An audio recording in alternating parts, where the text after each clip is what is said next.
La chèvre de Monsieur Seguin. Monsieur Seguin, un vieux paysan, habite en Provence. Il adore les animaux, mais malheureusement, il n'a pas de chance avec ses chèvres. En effet, elles meurent toutes de la même manière. Elles cassent leurs cordes, s'enfuient dans la montagne et là-haut. Le loup les mange, rien ne retient les chèvres, ni les caresses de leur maître, ni la peur du loup. Monsieur Seguin est très triste, il a déjà perdu ses chèvres. Quoi faire, pense-t-il. Les chèvres sont trop indépendantes et elles s'ennuient chez moi. Cependant, il ne se décourage pas et décide d'acheter une septième chèvre. Cette fois, se dit-il, je vais la prendre très jeune pour qu'il s'habitue à rester chez moi. Le paysan achète une nouvelle chèvre et l'installe dans son jardin. Là, il l'attache à un piquet en bois avec une très longue corde pour lui laisser beaucoup de liberté. Monsieur Seguin adore regarder sa chèvre qu'il appelle Blanquette. Ah, quelle jolie ma Blanquette, avec ses petits cornes, ses beaux sabots noirs et ses longs poils blancs. Et comme elle semble contente, il ne s'ennuie pas ici. En effet, Blanquette est très heureuse. Le vieux paysan est gentil avec elle et l'air du jardin est excellent. Un jour, cependant, la chèvre regarde la montagne et se dit: comme on doit être bien là-haut, je ne veux plus être attaché, je veux courir dans les prés. À partir de ce jour-là, Blanquette devient très triste et refuse de manger. Toute la journée, il tire sur sa corde en direction de la montagne. Un matin, il dit à Monsieur Seguin: Monsieur Seguin, laissez-moi partir, s'il vous plaît. Ah, toi aussi, Blanquette, tu veux me quitter? Pourquoi? L'air du jardin n'est pas assez bon, la corde est très courte. Non, ce n'est pas ça, répond la chèvre. Je veux aller dans la montagne. Mais il y a le loup dans la montagne, s'exclame le vieux paysan. Il va te dévorer comme il a dévoré la vieille Renaud. Ah, la pauvre. Elle s'est battue avec lui toute la nuit. Mais Blanquette est très têtue, et l'histoire de la Renaud ne l'effraie pas. Moi, je n'ai pas peur du loup, dit la chèvre.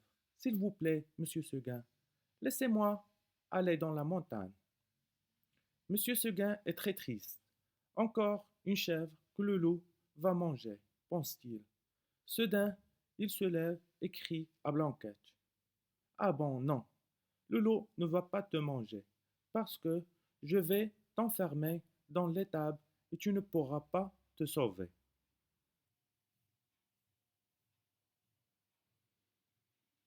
Monsieur Seguin enferme Blanquette dans l'étable.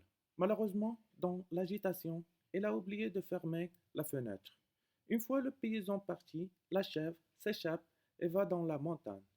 Quand il arrive tout en haut, les arbres et les fleurs sont émerveillés devant cette jolie petite chèvre.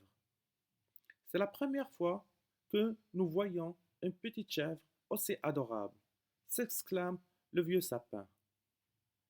Toute la montagne fête l'arrivée de Blanquette. Les châtaigniers se baissent pour la caresser et les fleurs s'ouvrent sur son passage pour libérer leur parfum. On la reçoit comme une véritable reine. Quand Blanquette est heureuse, plus de corps ni de piquets. Ici, je peux courir comme je veux, crie-t-il, et manger toute l'herbe que je désire. Et puis, l'herbe de la montagne est vraiment délicieuse. Je la préfère à l'herbe du jardin de Monsieur Seguin. Blanquette est très contente. Il saute de roche en roche, se roule dans les feuilles, court dans le bois et traverse des grands torrents. C'est la première fois qu'il s'amuse autant. À un moment donné, elle se repose un peu. Elle aperçoit la maison de Monsieur Seguin en bas, tout en bas dans la plaine. Que c'est petit, pense-t-elle. Je ne sais pas comment j'ai fait pour rester dans un jardin aussi minuscule. Blanquette se met à rire, puis elle recommence à jouer. Elle passe la journée à courir entre les arbres, à manger de délicieuses fleurs sauvages et à se baigner dans le torrent. Soudain, le vent se lève et la montagne devient violette. Le soir est arrivé. Déjà, s'exclame la petite chèvre, je me suis beaucoup amusée et j'ai pas vu le temps passer. Elle regarde alors en bas, tout en bas dans la plaine, et elle aperçoit la maison de Monsieur Seguin qui disparaît dans le brouillard. Elle entend ensuite un troupe qui rentre à l'étable, et elle se sent triste. Blanquette se sent très seule. Tout à coup, un hurlement la fait sursauter. Le lot, pense-t-elle, je me suis amusée toute la journée et j'ai oublié le lot. Au même moment, elle entend le bruit d'une trompe. C'est Monsieur Seguin qui essaye de faire revenir sa Blanquette. Ouh, ouh, fait le loup.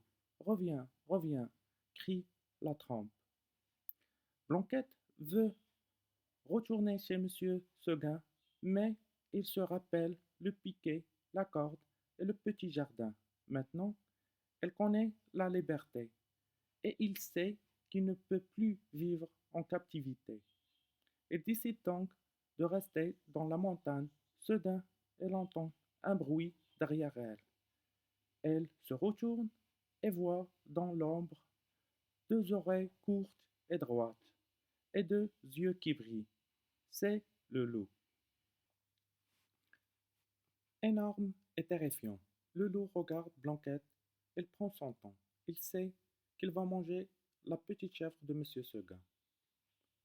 Blanquette a peur. Elle regarde à droite et à gauche, affolée. Que faire? Le loup commence à rire méchamment. Je préfère que le loup me mange tout de suite, se dit-elle. Mais elle se rappelle l'histoire de la vieille Renotte qui s'est battue toute la nuit. Blanquette sait qu'il ne peut pas gagner le combat, mais elle décide de se battre. Je vais me battre avec mes cornes, se dit-elle, comme une brave chèvre de Monsieur Seguin que je suis. En réalité, elle espérait seulement une chose, résister aussi longtemps que la Renotte. Soudain, le loup attaque Blanquette, qui se défend de toutes ses forces. Blanquette est une chèvre tenace et courageuse. De temps en temps, elle regarde les étoiles danser dans le ciel et elle pense, je dois résister jusqu'à l'aube, comme la pauvre Renotte. Les uns après les autres, les étoiles s'éteignent. Blanquette multiplie alors les coups de cornes et le loup les coups de dents. Au loin, dans la vallée, on entend le chant du coq, puis une palme lumière se lève à l'horizon. Le jour est enfin arrivé, pense Blanquette. Je peux mourir maintenant. La pauvre bête s'allonge alors dans l'herbe, sa belle fourrure blanche est attachée de sang. Le loup reprend haleine, puis il se jette sur la petite chèvre et la mange.